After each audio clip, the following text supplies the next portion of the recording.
ॐ मंगलो भूमिपुत्रश्च ऋणहर्ता धनप्रदः स्थिरासनो महाकायः सर्वकर्म विरोधकः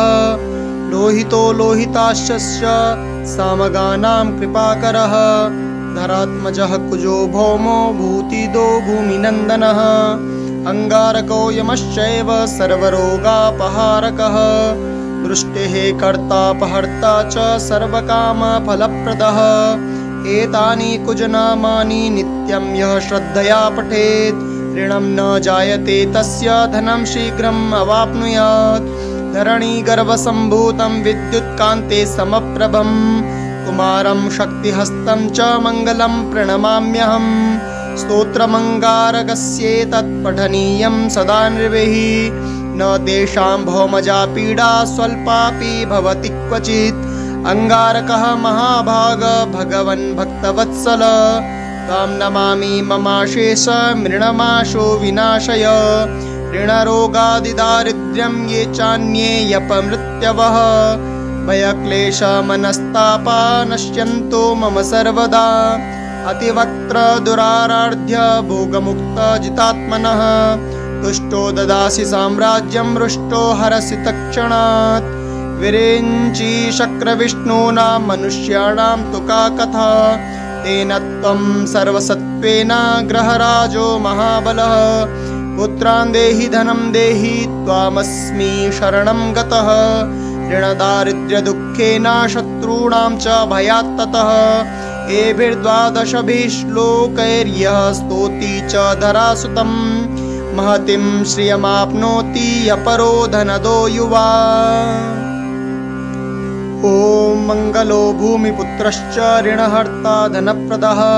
स्थिरासनो महाकायः सर्वकर्म विरोधकः लोहितो लोहिताश्च सामगानां कृपाकरः धरात्मजः कुजो भौमो भूतिदो भूमिनन्दनः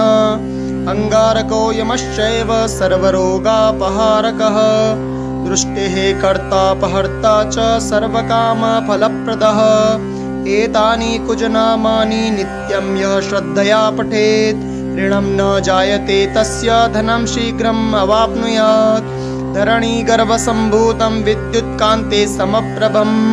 कुमारं शक्तिहस्तं च मङ्गलं प्रणमाम्यहम् स्तोत्रमङ्गारकस्येतत् पठनीयं सदा नृभिः न तेषां भौमजा पीडा स्वल्पापि भवति क्वचित् अंगारकः महाभाग भगवन् भक्तवत्सल त्वां नमामि ममाशेष मृणमाशो विनाशय ऋणरोगादिदारिद्र्यं ये चान्ये यपमृत्यवः भयक्लेशमनस्तापा नश्यन्तो मम सर्वदा अतिवक्त्र दुराराध्य भोगमुक्तजितात्मनः तुष्टो ददासि साम्राज्यं रुष्टो हरसि तत्क्षणात् विरेञ्ची शक्रविष्णूनां मनुष्याणां तु का कथा तेन त्वं सर्वसत्त्वेन ग्रहराजो महाबलः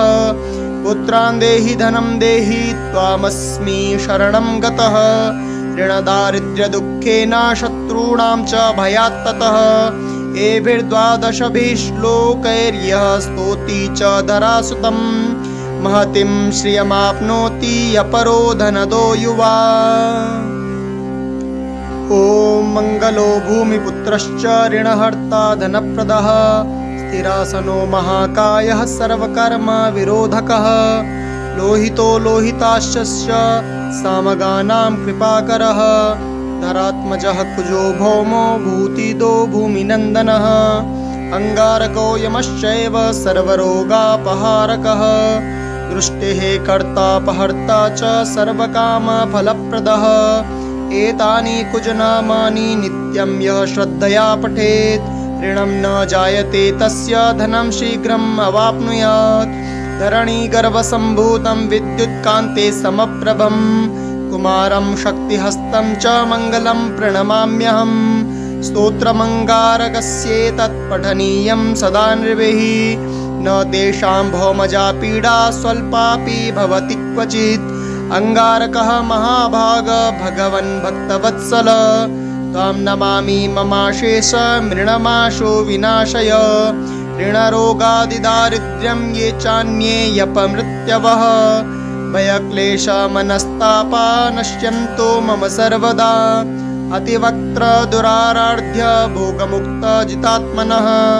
तुष्टो ददासि साम्राज्यं रुष्टो हरसि तत्क्षणात्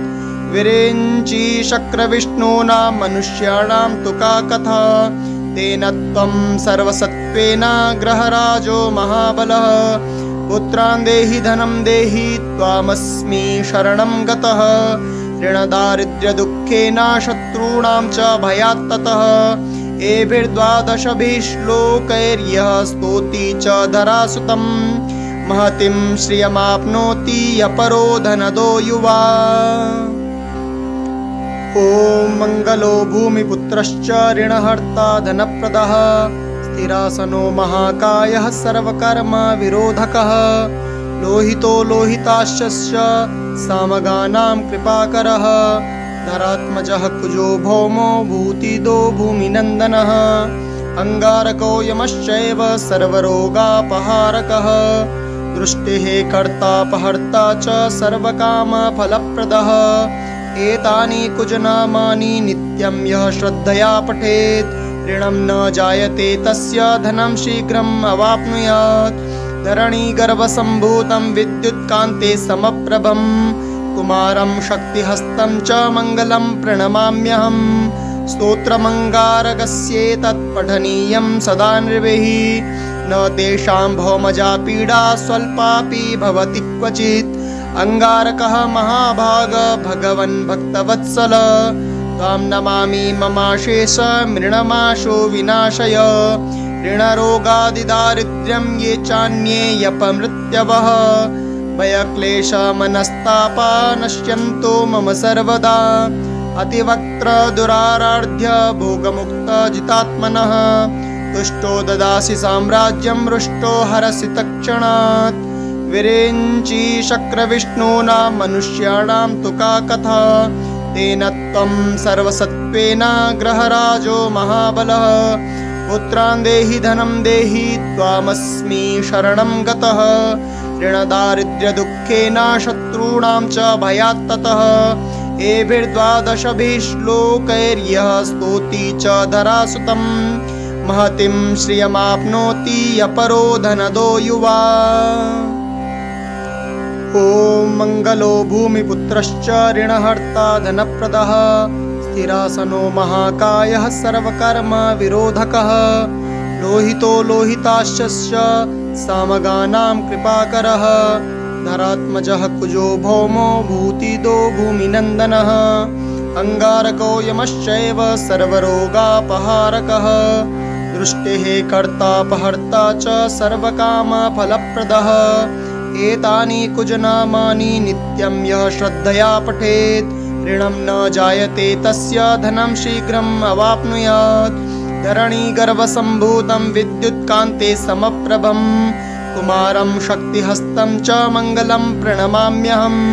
स्तोत्रमङ्गारकस्येतत् पठनीयं सदा नृभिः न तेषां भौमजा पीडा स्वल्पापि भवति क्वचित् अंगारकः महाभाग भगवन् भक्तवत्सल त्वां नमामि ममाशेष मृणमाशो विनाशय ऋणरोगादिदारिद्र्यं ये चान्येऽपमृत्यवः भयक्लेशमनस्तापा नश्यन्तो मम सर्वदा अतिवक्त्रदुराराध्य भोगमुक्तजितात्मनः तुष्टो ददासि साम्राज्यं रुष्टो हरसि तत्क्षणात् विरिञ्चि शक्रविष्णूनां मनुष्याणां तु का कथा तेन त्वं सर्वसत्त्वेन ग्रहराजो महाबलः पुत्रान् देहि धनं देहि त्वामस्मि शरणं गतः ऋणदारिद्र्यदुःखेन शत्रूणां च भयात् ततः एभिर्द्वादशभिः श्लोकैर्यः स्तोति च धरासुतं महतीं श्रियमाप्नोति अपरो धनदो युवा। ॐ मङ्गलो भूमिपुत्रश्च ऋणहर्ता धनप्रदः स्थिरासनो महाकायः सर्वकर्मविरोधकः लोहितो लोहिताश्च सामगानां कृपाकरः धरात्मजः कुजो भौमो भूतिदो भूमिनन्दनः अङ्गारको यमश्चैव सर्वरोगापहारकः दृष्टिः कर्तापहर्ता च सर्वकामफलप्रदः एतानि कुजनामानि नित्यं यः श्रद्धया पठेत् ऋणं न जायते तस्य धनं शीघ्रम् अवाप्नुयात् धरणीगर्भसम्भूतं विद्युत्कान्ते समप्रभं कुमारं शक्तिहस्तं च मङ्गलं प्रणमाम्यहम् स्तोत्रमङ्गारकस्येतत् पठनीयं सदा नृभिः न तेषां भौमजा पीडा स्वल्पापि भवति क्वचित् अङ्गारकः महाभाग भगवन् भक्तवत्सल त्वां नमामि ममाशेष मृणमाशो विनाशय ऋणरोगादिदारिद्र्यं ये चान्ये यपमृत्यवः भयक्लेशमनस्तापा नश्यन्तो मम सर्वदा अतिवक्त्रदुराराध्य भोगमुक्तजितात्मनः तुष्टो ददासि साम्राज्यं रुष्टो हरसि तत्क्षणात् विरेञ्ची शक्रविष्णूना मनुष्याणां तु का कथा तेन त्वं सर्वसत्त्वेन ग्रहराजो महाबलः पुत्रान् देहि धनं देहि त्वामस्मि शरणं गतः ऋणदारिद्र्यदुःखेन शत्रूणां च भयात्ततः एभिर्द्वादशभिः श्लोकैर्यः स्तोति च धरासुतं महतीं श्रियमाप्नोति अपरो धनदो युवा।